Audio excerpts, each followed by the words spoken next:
Glorioso Deus.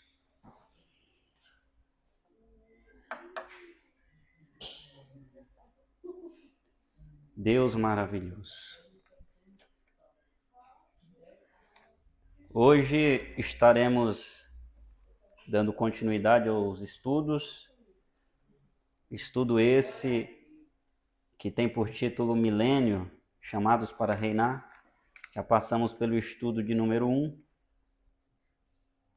onde falamos o reino de Jesus por 1000 anos. Nós também já passamos pelo estudo de número 2, propósito e objetivo do reinado de Jesus na Terra. E agora nós estamos no estudo de número 3, que tem por título, quem tem a revista está na página 19, O Rei Chegou. Louvado seja Deus. E o milênio. Parte 1. Texto áureo. Diz assim: Disse-lhe então o anjo, Lucas, capítulo de número 1, versículo de número 30 a 33. Maria, não temas, porque achaste graça diante de Deus, e eis que em teu ventre conceberás e darás à luz um filho, e por-lhe-ás o nome de Jesus. Este será grande e será chamado Filho do Altíssimo. E o Senhor Deus lhe dará o trono de Davi, seu pai, e reinará eternamente na casa de Jacó, e o seu reino não terá fim. Este é o texto áureo desse estudo que tem por nomenclatura O Rei Chegou. O Rei chegou. Aleluia. A introdução diz: finalizamos o estudo anterior, analisando principalmente as profecias bíblicas que anunciavam a chegada do Rei Eterno. Agora, finalmente, a história testemunha a chegada do Messias prometido para derrotar os inimigos do povo de Israel e instituir um reinado teocrático e eterno. Pelo menos foi assim que os magos do Oriente, do Oriente, os pastores e os discípulos pensaram que seria. Logo vimos em Mateus, capítulo de número 2, versículo de número 1 e 2. Diz assim: E tendo nascido Jesus em Belém da Judéia, no tempo do rei Herodes, eis que uns magos vieram do Oriente a Jerusalém e perguntaram: onde está aquele que é nascido rei dos judeus? Porque vimos a sua estrela no Oriente e viemos a adorá-lo. Aleluia. É nascido rei. E foi essa também a acusação que estava escrita na cruz, Mateus 27, versículo de número 37. E por cima da sua cabeça puseram escrita a sua acusação: este é Jesus, o Rei dos Judeus. Já vemos aqui que o nosso Senhor veio como Rei.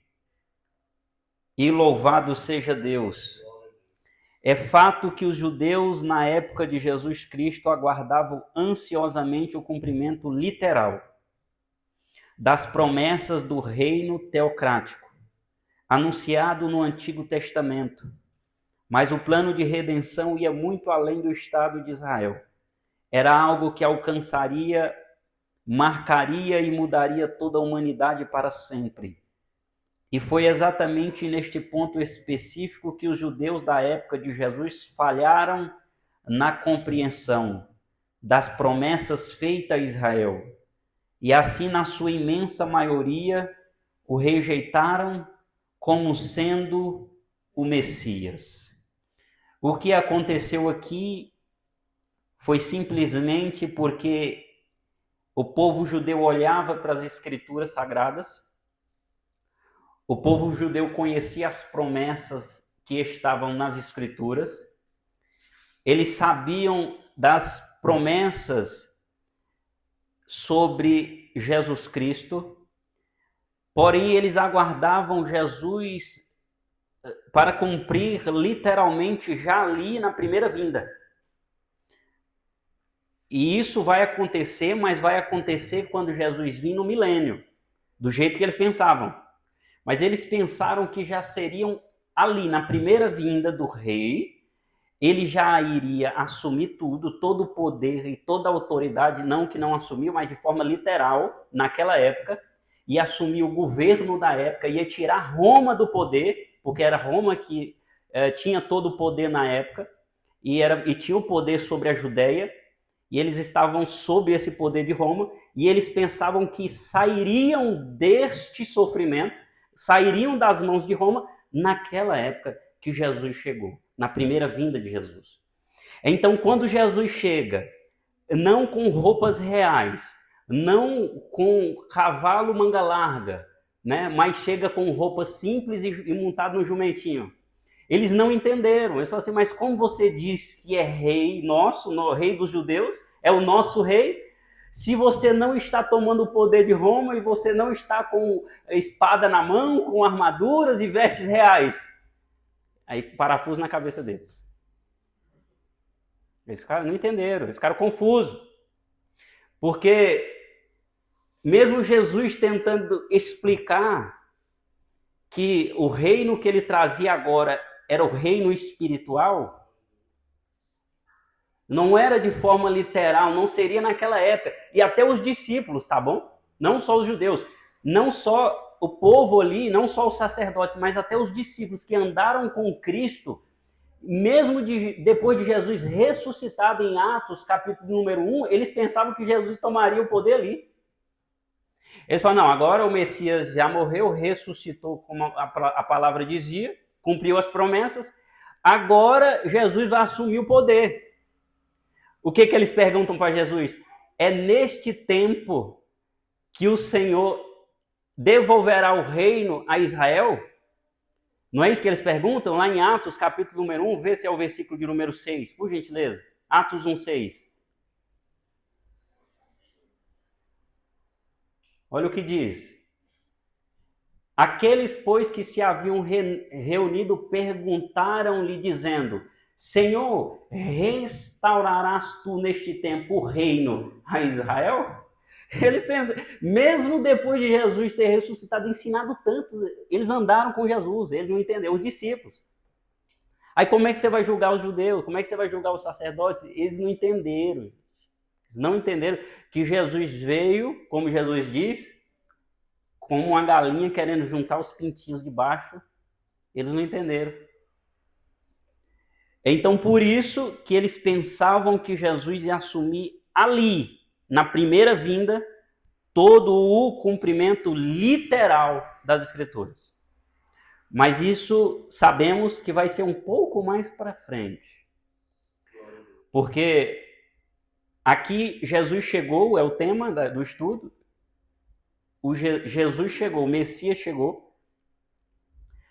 Então Jesus vem, cumpre a palavra, cumpre as promessas, e eu gosto de dizer o seguinte aqui, eu gosto de reforçar isso. Deus é Deus de promessas. Se Deus prometeu alguma coisa para você, pode descansar em Deus. Pode descansar, irmão Aureliano, pode descansar em Deus. Se Ele prometeu, irmão Ismael, Ele vai cumprir. Você lembra que diante das promessas, é tão interessante que você vai lembrando das Escrituras Sagradas, e você lembra de Simeão. Lembra de Simeão, irmão Luciano? Simeão, ele esperava a consolação de Israel. O Espírito Santo tinha dito para ele que ele não morreria antes de ver Jesus. E logo o Espírito Santo faz a promessa e logo a promessa se cumpre. Porque quando Jesus está com ali poucos dias de nascido, é levado ao templo. E quem está lá? Simeão. Quando Simeão pega Jesus nos braços, aí ele levanta e ergue e fala, Senhor, agora pode recolher o teu servo em paz. que agora o teu servo tem visto o Salvador. Então é Deus de promessa, prometeu, vai cumprir. Deus fiel. Então aqui Jesus vem, Jesus chegou cumprindo as promessas, cumprindo as profecias. Jesus veio para cumprir as profecias, cumpriu. Aí Jesus morre, no terceiro dia ressuscita. 40 dias ensina ainda os discípulos. E ó, pra você ver, 40 dias Jesus ensinando os discípulos.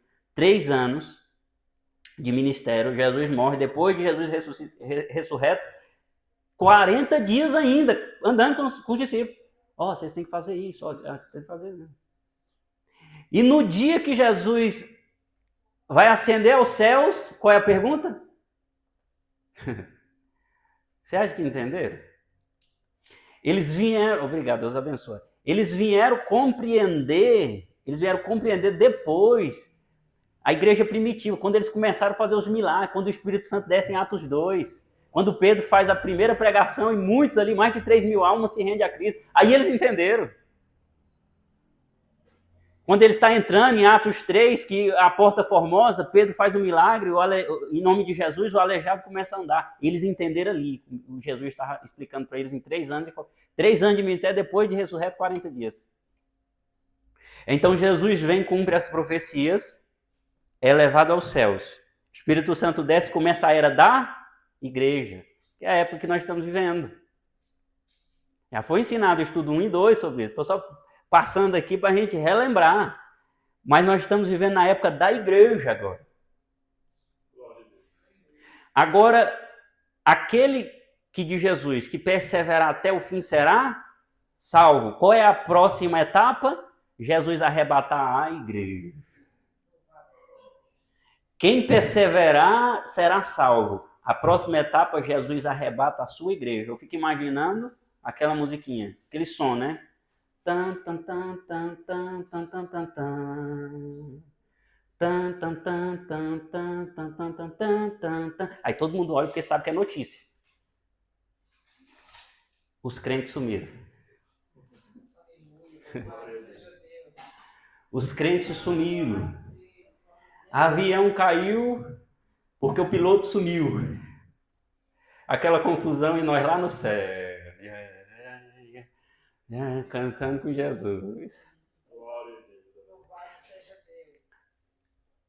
Nos Estados Unidos,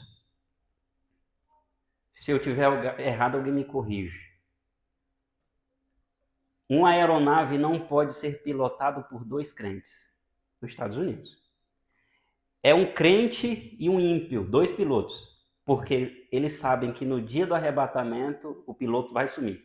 Então, logo é um crente e um ímpio, o crente some, o ímpio pilota a aeronave não cai. Essa é a segunda etapa. Nós estamos esperando essa etapa. Viu, irmão Luciano? Persevera até o fim, você vai fazer parte da segunda etapa. E aí começa o período da tribulação.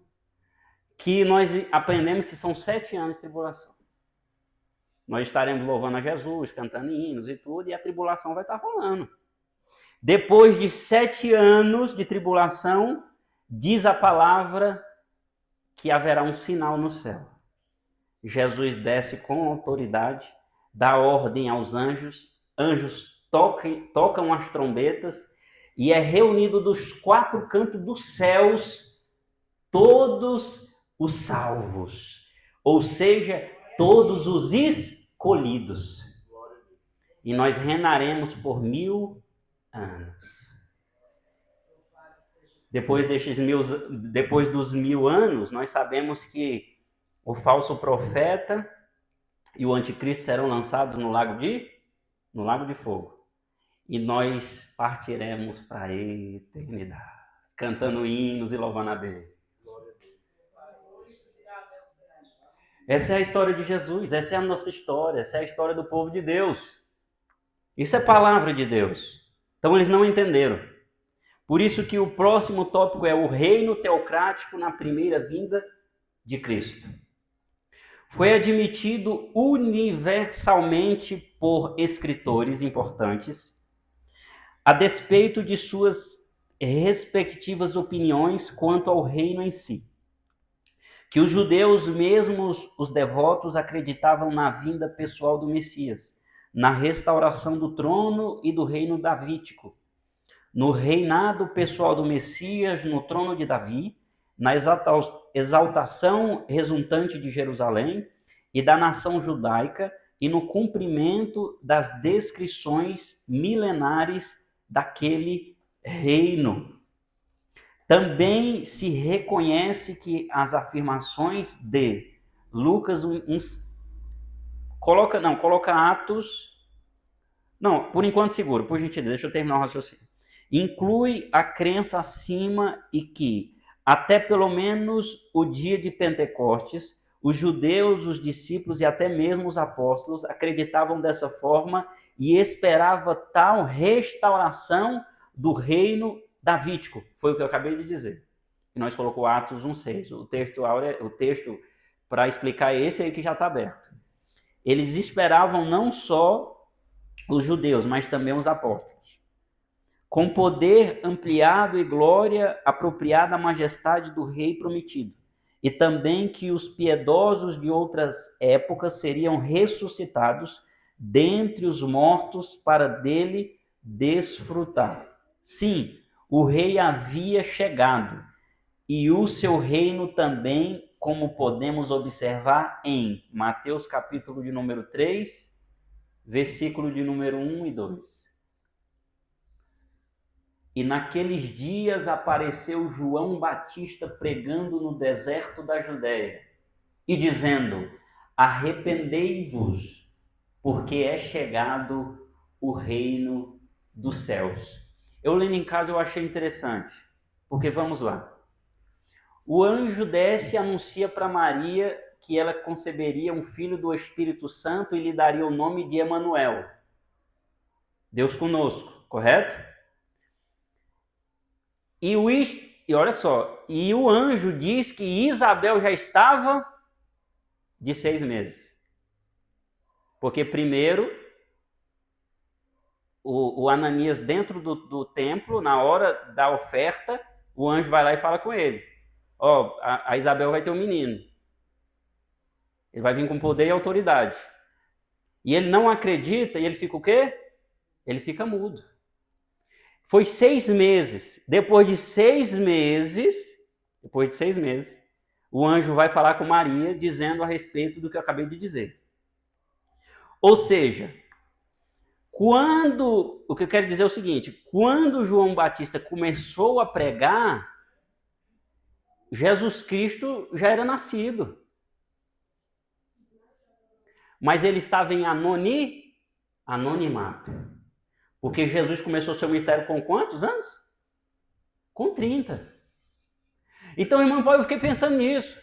Imagina João Batista com 20 anos. Arrependei-vos. É chegado o reino dos céus. João Batista com 25. Arrependei-vos. É chegado, enquanto isso Jesus está lá. Esperando a hora de começar o seu ministério. Agora,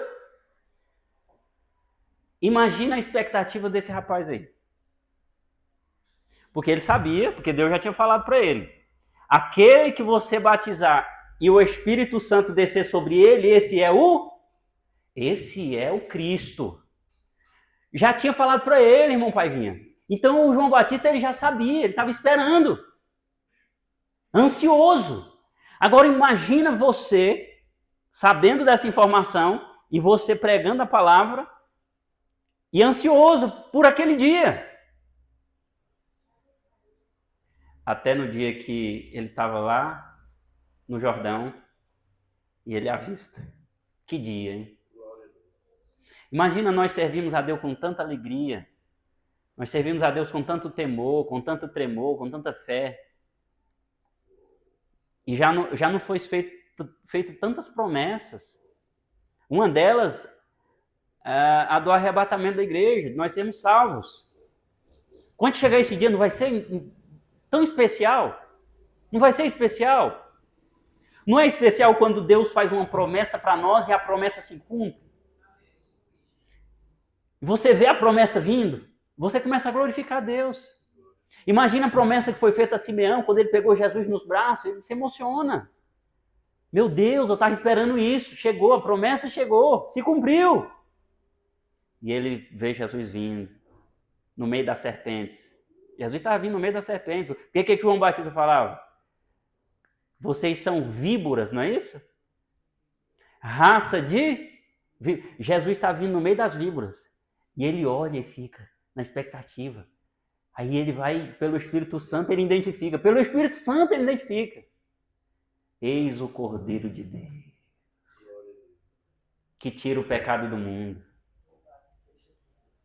E aí Jesus chega perto dele. E aí João Batista fica todo sem jeito. Como é que você vai ficar diante de Deus? Eu careço ser batizado por ti. E o Senhor vem a mim. E Jesus vai falar, batiza, João Batista. É necessário para que cumpra toda justiça. Batiza logo, eu estou doido para começar meu ministério. Batiza aí. Então, como é emocionante isso. Como é emocionante você ter promessa de Deus e você ver as promessas se cumprindo. O ponto de vista literal, apoiada pelo estudo do Novo Testamento, é que o reino anunciado e oferecido pelo Senhor Jesus era o mesmo reino teocrático previsto pelos profetas do Antigo Testamento e que seria desenvolvido em duas etapas, na primeira e na segunda vinda de Cristo. Seguiremos então nesta linha de pensamento que está mais de acordo com os textos bíblicos. Tópico 2.1. Foi oferecida a teocracia do Antigo Testamento. O reino oferecido a Israel foi a mesma teocracia prelibada no Antigo Testamento. Apesar de mencionar repetidas vezes, Brent declara que o reino de Deus, Jesus jamais parou para defini-lo. E nenhum espectador jamais o interrompeu para perguntar, mestre, o que significam estas palavras, reino de Deus, que tu tanto usas? Pelo contrário, Jesus usou o termo como se estivesse certo de que seria entendido. E realmente foi. O reino de Deus pertencia ao vocabulário de todo judeu. Era algo que entendia e pelo qual ansiavam desesperadamente, ou seja, gente, os judeus, eles entendiam esse termo que Jesus usava sobre o reino de Deus.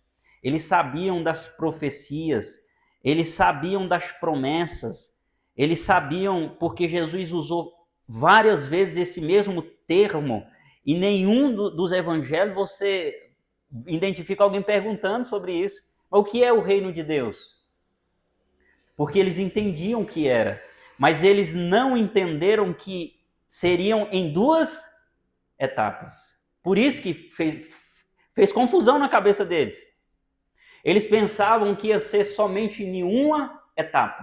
Jesus vai vir, vai resolver tudo, né? Vai tirar aí Roma do poder, vai resolver todas as questões, vai assumir o trono de Davi e o reino dele não vai ter fim.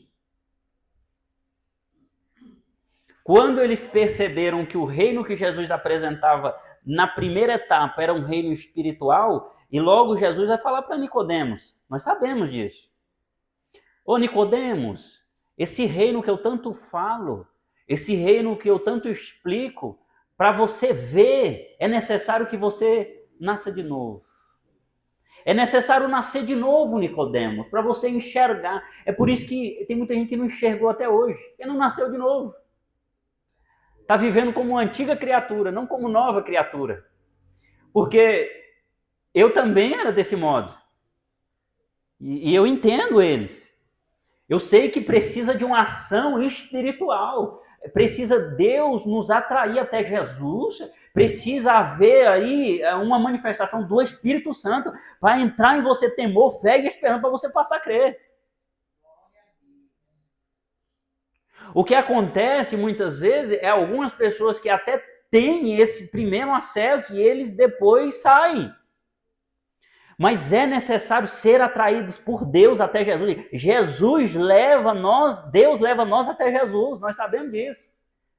Jesus mesmo explica, se vocês não fossem, se o Pai não vos atrair até mim, vocês não vêm. Mas tem uma coisa, se quando vocês chegarem até mim, de maneira nenhuma os lançarei fora.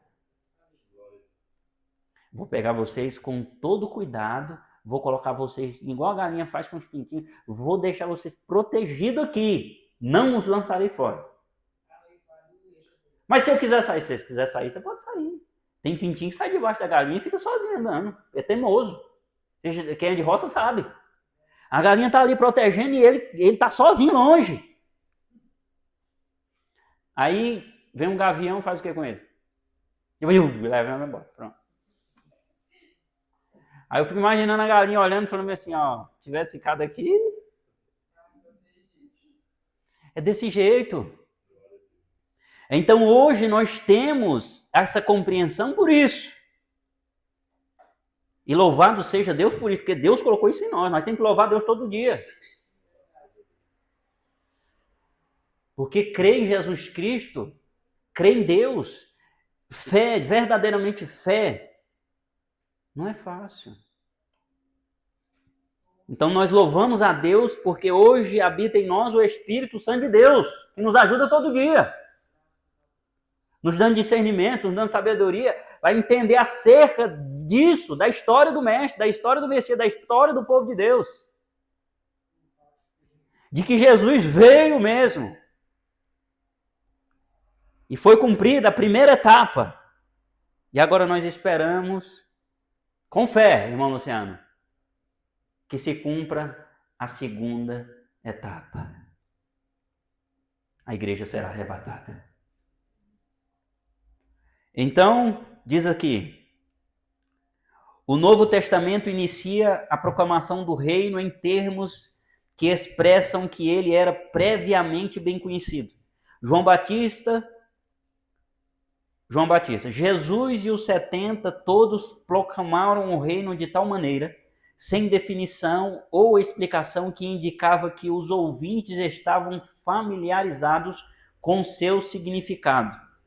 McLean mostra que o reino oferecido nos evangelhos era o mesmo que o previsto pelos profetas. Ele escreve, nas obras e nos ensinamentos de Cristo podem ser encontrados todos os aspectos do reino profético. Ele é basicamente espiritual, tanto que, se alguém não nascer de novo, não pode ver o reino de Deus. Seu aspecto ético é demonstrado completamente no Sermão do Monte. A correção das maldades sociais aparece na previsão de Cristo quanto ao estabelecimento do seu reino, quando todas as maldades serão totalmente anuladas por meios sobrenaturais. A natureza eclesiástica do reino é reconhecida quando ele expulsa os cambistas do templo, porque não simplesmente ignorar o templo, se, como alguns dizem, Deus determinou com Israel e com a ideia teocrática. Pelo contrário, ele toma posse do templo judeu e cita uma profecia do reino em defesa da sua ação, que diz em Marcos 11:17, a minha casa será chamada casa de oração para todas as nações. Jesus é um cumpridor das profecias, Jesus é um cumpridor da palavra, e em muitos momentos do Evangelho, Mateus, Marcos, Lucas e João, você nota o termo para que se cumprisse o que foi dito pelo profeta. Você ouve muitas vezes este termo, para que se cumprisse, para que se cumprisse, para que se cumprisse. Porque é assim, quando Jesus entra no templo e vê os cambistas, e ele lembra da palavra. Ele diz assim, a minha palavra não está escrito que o templo vai ser habitado aqui por mercadores. Não é isso que minha palavra está dizendo. A minha palavra está dizendo que a minha casa será chamada casa de oração para todas as nações. Por isso que o templo aqui, igreja, por isso que o texto está dizendo que tem muita gente que não compreende acerca do templo, da casa. Mas o templo, ele tem uma simbologia tão especial que Jesus também, quando entra lá em Lucas 4, dentro do templo, e pega o rolo do profeta Isaías, ali ele lê o texto, ele está dentro do templo. Jesus nunca entrou dentro do templo para fazer brincadeira, Jesus nunca entrou dentro do templo para fazer alguma coisa que não fosse da vontade de Deus, irmãos. Ele entrou dentro do templo com respeito, quando ele vai curar ali também aquele rapaz que tinha a mão mirrada, dentro do templo, ele está dentro do templo no dia de sábado. No dia de sábado, irmão Paiva. E o que os judeus falavam assim, no dia de sábado não pode fazer isso. Ele, então tá bom, não pode fazer isso? Coloca a mão para fora, por favor. E ele não diz uma palavra. Mas o Deus que eu e você serve, o Jesus que eu e você servimos, ele não precisa dizer nada para te curar. Ele não precisa fazer nenhum gesto para te curar. O rapaz coloca a mão para fora e sem nenhuma palavra a mão é restaurada. Ele é curado na hora. Os judeus, eles já não respeitavam o templo. Por quê? Porque dentro do templo eles tentaram ali colocar Jesus para fora à força para matar Jesus, jogar o Jesus do precipício abaixo. Dentro do templo, sabe o que eles faziam dentro do templo? Eles tramavam a morte de Jesus dentro do templo. Mas nós não somos assim. Nós respeitamos a casa do Senhor. Mais do que a nossa própria casa.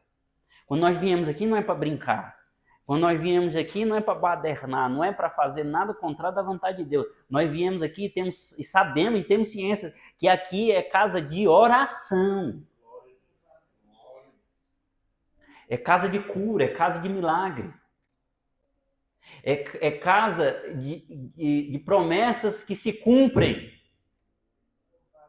O que Jesus fez no templo? Lucas 4, lê o texto e diz bem assim, aqui se cumpre uma promessa. Aqui se cumpre por quê? Porque eu vim e eu fui ungido, não é que ele lê dentro do templo em Lucas 4, eu fui ungido para evangelizar os pobres. Está cumprindo promessa dentro do templo. Ele faz milagres dentro do templo. Ele diz que o templo é chamado casa de oração. É só isso que Jesus fala acerca do templo.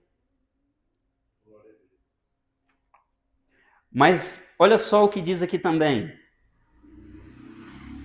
Mesmo o aspecto político do reino profético recebe lugar de importância em que apresenta a descrição de Cristo por si mesmo sentado num trono de glória, julgando as nações viventes na terra. Aqui é quando ele lá em Mateus 25, ele fala sobre as 10 virgens. É o texto das 10 virgens e mostrando a vinda de Jesus. Agora olha isso daqui. Quanto aos aspectos físicos do reino, a resposta de Jesus, a indagação de João Batista no Novo Testamento, é o relato dos cegos que viram, dos coxos que andaram, dos surdos que ouviram, dos leprosos que foram purificados, o relato das multidões alimentadas sobrenaturalmente, os relatos de livramento dos perigos do vento, da tempestade, da violência. Veja tudo isso. Aí você entra agora no 2.2, mas aqui fala, sabe o quê? A respeito de João, a dúvida de João quando João é preso. Nós vamos chegar lá, mas eu vou passar aqui só para a gente entender. Porque quando João é preso, nós sabemos que João é preso. Por que João é preso? Porque ele denuncia o pecado. O Herodes casou com a mulher de seu irmão. E o João Batista denuncia porque não era correto. E aí eles prenderam João. Então, quando João é preso, ele ficou com um pouco de dúvidas, irmão Ismael. Porque você lembra que João Batista pergunta e manda os discípulos dele, os discípulos de João Batista, perguntarem a Jesus se realmente ele era o Messias? Vocês lembram desse texto? Agora você imagina um rapaz que falou por várias vezes, arrependei-vos, é chegado o reino dos céus. E ele vê Jesus vindo, fala, eis o Cordeiro de Deus, batiza Jesus, o Espírito Santo desce, ele vê tudo isso. Só que quando ele está preso, esse entendimento, até o próprio nosso pastor Gideon Júnior teve um entendimento no dia da festa lá. Não sei se vocês lembram, ele falou sobre isso. Porque o João Batista ele ficou com dúvida, assim, será mesmo que ele é o Messias? Porque eu anunciei que ele ia vir. Eu falei para o povo se arrepender. Batizei o povo com água para o arrependimento. E agora eu estou preso. Eu estou preso, gente. Imagina, acontece muito hoje em dia. Tem crente que é assim. Eu estou servindo a Jesus, estou servindo a Deus, de repente acontece alguma coisa na minha vida. O cara não entende, mas eu sirvo a Deus. O que está acontecendo? Eu sirvo a Jesus. Já tem muitos anos que eu evangelizo, tem muitos anos que eu curo em nome de Jesus, eu já expulsei demônio em nome de Jesus, já ganhei alma para Jesus, e agora eu estou passando por isso? Será que é verdade mesmo esse negócio de Jesus? Tem ou não tem? Tem, ué. Então, na cabeça de João Batista, ele falou assim, rapaz, será que... E aí ele manda os discípulos perguntar. Veja bem, em seu nascimento, Cristo foi reconhecido como Messias, o mensageiro angelical anunciando seu nascimento a Maria. Esclareceu a respeito do trabalho do filho de Maria. Lucas 1, 31 a 33. Foi o que a gente leu, não foi no início? E o hino da ação de graças cantado por Maria também deixa claro que Maria entendeu a proclamação angelical.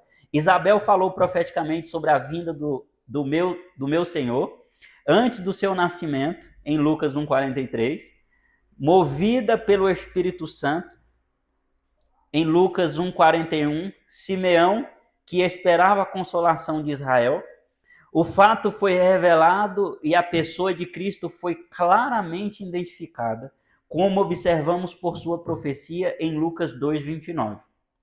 Ana, a profetisa que esperava a redenção de Jerusalém, em Lucas 2,38, viu o cumprimento das suas esperanças no Messias, que tinha aparecido.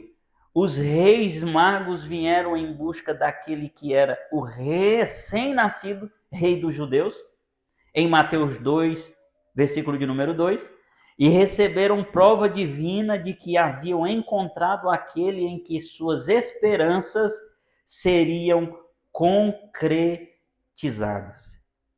Que tinha aparecido, os reis magos vieram em busca daquele que era o recém-nascido rei dos judeus e receberam prova divina de que haviam encontrado aquele em que suas esperanças seriam concretizadas.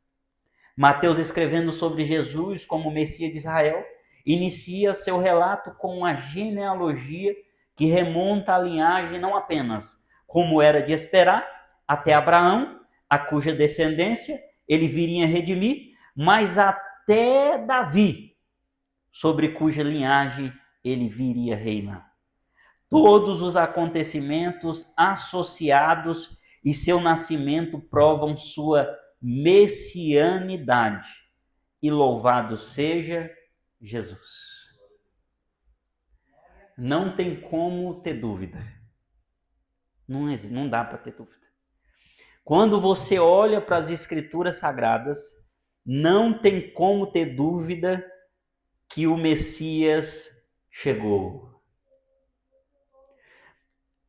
A questão que os judeus não entenderam que teriam duas etapas. Mas eles também entendiam. Por quê, Júnior? Porque quando o Nicodemos, lá em João capítulo de número 3, ele vai ter com Jesus, vocês lembram que Jesus vai falar para ele que ele tinha que nascer de novo. Sabe o que o Nicodemos fala para Jesus? Nós sabemos que o Senhor é mestre vindo de Deus. Eles sabiam. Ele não falou, eu sei que o Senhor é mestre vindo. Ele falou, nós sabemos. Tem uma galera aí que também está sabendo. Só que eles não compreenderam, irmão Luciano, o que nós, pelo Espírito Santo, compreendemos hoje. Que de fato Jesus veio, morreu pelos nossos pecados, morreu pelas nossas enfermidades, nossas dores, nossas transgressões, como diz Isaías 53. O castigo que hoje nos traz a paz estava sobre ele, e sobre as suas pisaduras nós fomos sarados. Louvado seja Jesus por isso. Deus maravilhoso, Jesus chegou. 2.3, o Messias anunciado por seu precursor João Batista. Cristo é precedido pelo precursor que anuncia a proximidade do reino. O ministério de João Batista, de acordo com as palavras do próprio Senhor, era o ministério previsto por no qual alguém anunciaria a chegada do rei de Israel. A palavra pronunciada por João é importante. Qual? Arrependei-vos, porque está próximo o reino dos céus. O batismo administrado por João Batista era o ritual de purificação mediante a aplicação de água, dependente da confissão dos pecados, remetendo para a vinda do Messias, administrado por alguém nascido na linhagem sacerdotal, era uma confissão de pecaminosidade. Haja vista, João Batista era filho de um sacerdote. De necessidade e de expectativa de que viria alguém que, de acordo com o Antigo Testamento, satisfaria completamente aquela carência. O batismo identificava os que, como João, aguardavam o Messias, e louvado seja Jesus. O pastor Gedeon falou disso lá em Planaltina, e eu vou relembrar. O rapaz chegava até João Batista para ser batizado, para remissão dos pecados, confessava os pecados. Ele dizia, raça de víbora, faz favor. Aí ele entrava na água e ele ia caminhando com o rapaz dentro da água e ia ficando mais fundo, foi isso que ele falou. Assim aprendemos, nosso pastor Gedeon ensinou. E quando chegava a uma certa profundidade, ele submergia. Ali, naquela caminhada, dava tempo do sujeito ir falando, olha, eu fiz isso, fiz aquilo, fiz isso, fiz aquilo, fiz isso. Hoje não precisa mais nós fazermos isso. Porque hoje, diz a palavra de Deus, assim como Moisés levantou a serpente no deserto, assim importa que o Filho do Homem seja levantado, para que todo aquele que nele crer não pereça, mas tenha a vida eterna. Porque Deus amou o mundo de tal maneira que deu o seu Filho unigênito, para que todo aquele que nele crê não pereça, mas tenha a vida eterna. Quando você vem até Jesus, o véu do templo já está rasgado. E aí você entra no seu quarto, fecha a porta e fala com o teu pai em secreto. Glória a Deus. Ali você deixa tudo no altar para Jesus Cristo. Louvado seja Deus por isso. No 2.5 diz, a mensagem teocrática limitada a Israel. O reino foi anunciado apenas para Israel, naquele momento antes da descida do Espírito Santo no Pentecostes, porque assim deveria ser diante do plano da salvação. A este 12 enviou Jesus dando-lhes as seguintes instruções: não tomeis rumo aos gentios, nem entreis em cidade de samaritanos, mas de preferência procurai as ovelhas perdidas da casa de Israel. E à medida que seguirdes, pregai que está próximo o reino dos céus. Não fui enviado senão as ovelhas perdidas da casa de Israel. Primeiro momento, para que se cumprisse as escrituras, Jesus veio para o povo judeu. Jesus veio apenas para a Israel. Por isso que ele fala ali para a mulher cananeia. A mulher cananeia pede um milagre a Jesus, Jesus falando assim, não fui enviado senão as ovelhas perdidas da casa de Israel. Ela insiste muito para Jesus, dizendo assim, Jesus, eu sei que não é correto tirar o pão dos filhos e dar aos cachorrinhos, mas os cachorrinhos até das migalhas dos seus senhores comem debaixo da mesa. Jesus, vendo a fé da mulher, não teve como não fazer o milagre e fez o milagre. Mas Jesus deixa claro que naquele primeiro momento ele não poderia ir senão as ovelhas perdidas da casa de Israel.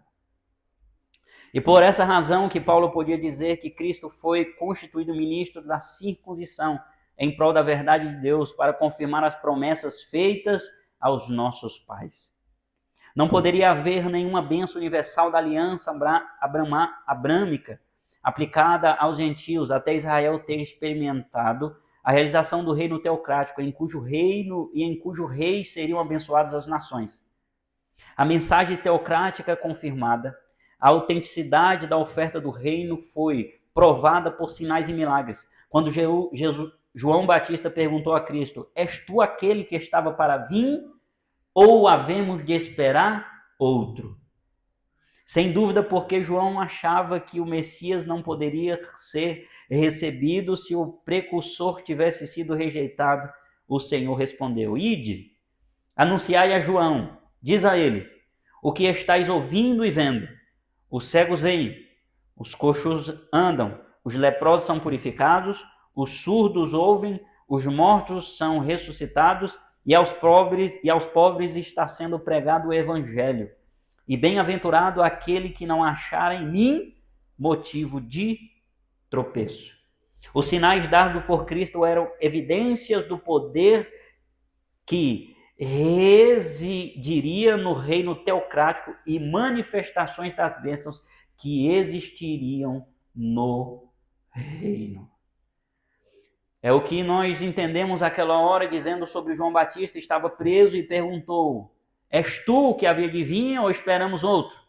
Jesus explica para ele, sou eu mesmo. Porque agora os surdos estão ouvindo, agora os cegos estão enxergando, aquele que já morreu é ressuscitado, porque o reino de Deus chegou. E o outro entendimento é que João Batista pensava que talvez ele não teria cumprido o ministério dele da forma correta. Essas duas linhagens de pensamento de João Batista dentro da prisão. Primeira, será que é mesmo o Messias? É a pergunta dele. Segunda, entendimento sobre esse assunto. Será que eu cumpri o meu papel? Eu estou preso, mas será que eu concluí o meu ministério? Porque a preocupação de quem serve a Deus é essa. Se não for, tem que passar a ser. Será que eu cumpri o meu ministério? Você lembra o que o apóstolo Paulo diz lá em 2 Timóteo capítulo número 4?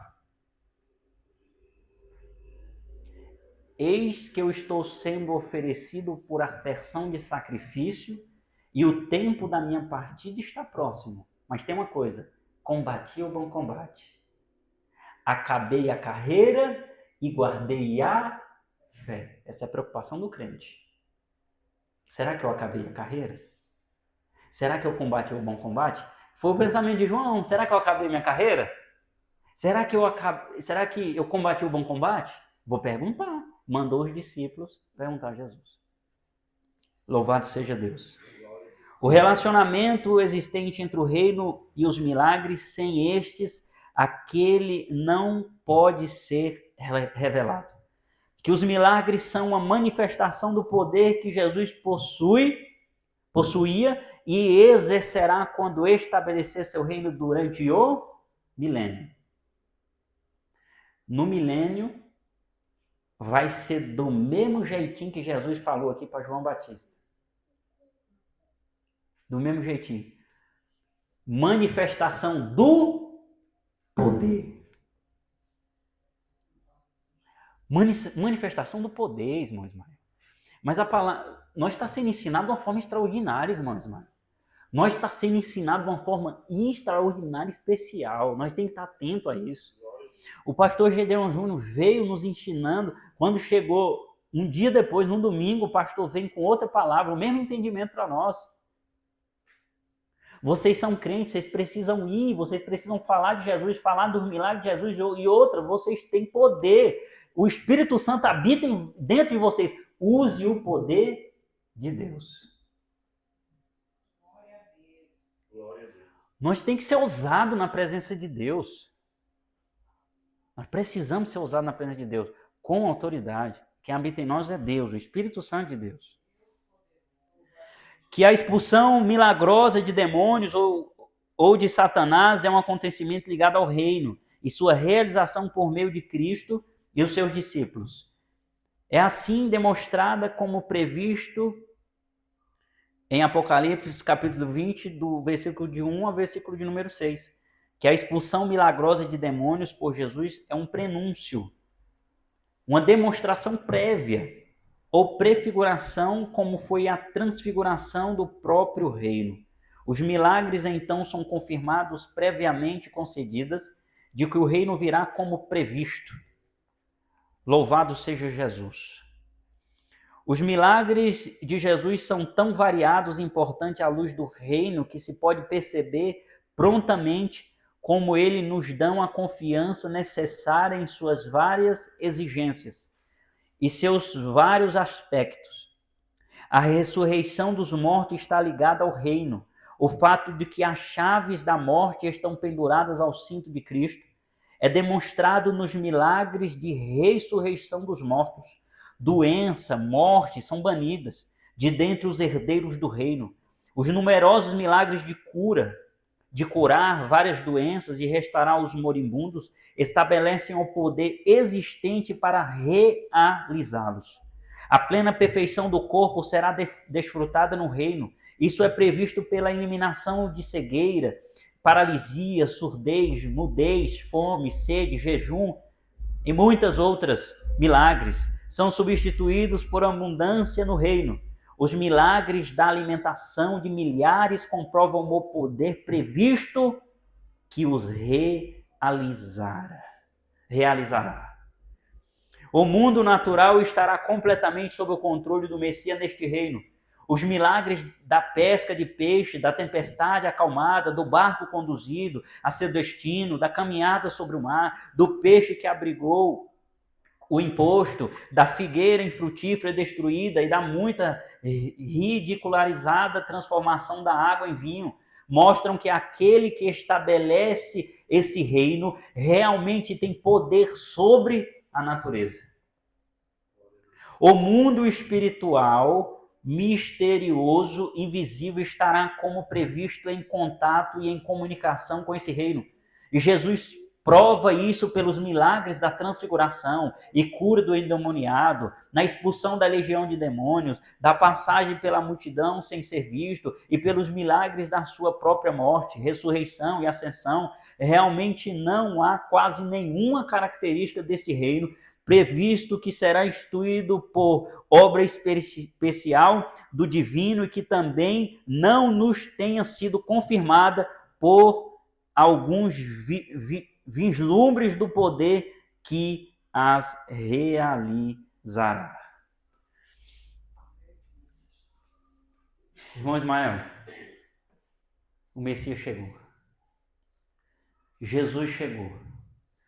Fez milagres, fez prodígios, fez maravilhas, curou cego, aleijado andou, ressuscitou mortos. E sabe o que ele disse depois de tudo isso, meu irmão? Vocês farão coisas muito maiores do que estas. Pela fé, vocês farão, na época que estamos vivendo, na época da igreja, coisas maiores do que esta. É por isso que o Pedro entra na porta, no templo, porta formosa, o que aconteceu? curou. O aleijado começa a andar. É por isso que até a sombra dos apóstolos curava. Porque aquilo que Jesus fez e faz, ele se estende no reino. E quem está ligado no reino faz parte do poder de Deus. Então Jesus veio, fez todos estes milagres e maravilhas e deixou para nós como exemplo de que agora, na era da igreja, nós também podemos fazer grandes coisas em seu nome. E precisamos esperar a segunda etapa, que é a volta do nosso Senhor Jesus. Conclusão: o reino, o fim, tem o propósito de desfazer a maldição do homem e da natureza e conceder as bênçãos mais extraordinárias ao homem e à natureza renovada. Tudo isso, porém, será feito por aquele que, dizem as Escrituras, exercerá poder sobrenatural para realizá-lo. Então é lógico esperar como parte do desenvolvimento do próprio plano que, quando chegar aquele por meio de quem o homem e a natureza serão regenerados, seja exibida uma manifestação de poder mais abundante e superior a tudo que a precederá, sobre o homem e sobre a natureza, para confirmar nossa fé nele e em seu reino. Cada milagre que o Senhor fez, então pode ser visto não apenas como demonstração do poder teocrático do Messias, mas também como algo que retrata as condições que existirão quando o reino teocrático durante o milênio for estabelecido. Que maravilha, irmão Ismael, que maravilha, que maravilha. Nós agradecemos a Deus demais por esse estudo, porque esse estudo nos diz a respeito que o Messias chegou, para nós termos a compreensão de que, vou dizer de novo que é de forma pedagógica, Jesus veio, Jesus chegou, Jesus morreu no Calvário pelos nossos pecados, Jesus foi recebido em cima nos céus, Jesus rogou ao Pai e o Espírito Santo desceu em Atos 2. Começa a era da igreja, a era que estamos inseridos. Jesus disse: aquele que perseverar até o fim será salvo. Continuemos servindo a Jesus com alegria, com fé, temor e tremor na presença dele, fazendo a sua vontade. Porque se nós até o fim continuarmos assim perseverantes, seremos salvos. Porque Jesus arrebatará a igreja. Jesus vai arrebatar a igreja e acontecerá ali o período de tribulação. São 7 anos de tribulação. Depois desses 7 anos, haverá um sinal do céu, Jesus descerá, dará ordem aos anjos, eles tocarão trombetas, serão reunidos todos os escolhidos dos 4 cantos dos céus e reinaremos com Cristo por 1000 anos. E depois dos 1000 anos, o falso profeta, o anticristo, serão lançados no lago de fogo. E nós ali estaremos eternamente com Jesus. Guarde isso no vosso coração. Mas não deixe só no seu coração, ensine alguém a respeito disso. Que nós ensinemos a nossa família, que nós ensinemos pessoas que estão próximas a nós. E assim eu sou grato a Deus por mais essa oportunidade, que toda honra, toda glória e todo louvor seja dado a Jesus Cristo. Eu agradeço essa rica oportunidade em nome de Jesus. Amém.